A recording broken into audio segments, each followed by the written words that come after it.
if you take modern science, I'm not talking about medieval science, modern science, and you start with people like Galileo, and then you move on to Kepler, Newton, and so on. These people were all believers in God with slight variations on it. And it seemed to me there was a pretty close connection between their theism and their approach to science.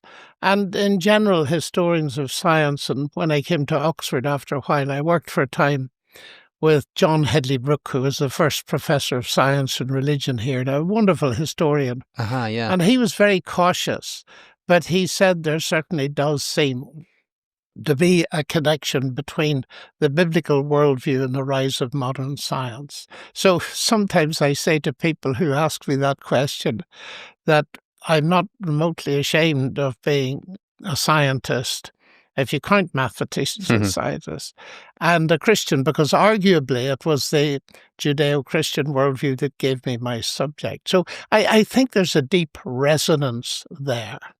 And I do think there is a conflict, though, just to explain a little bit further, but it's not between science and faith in God.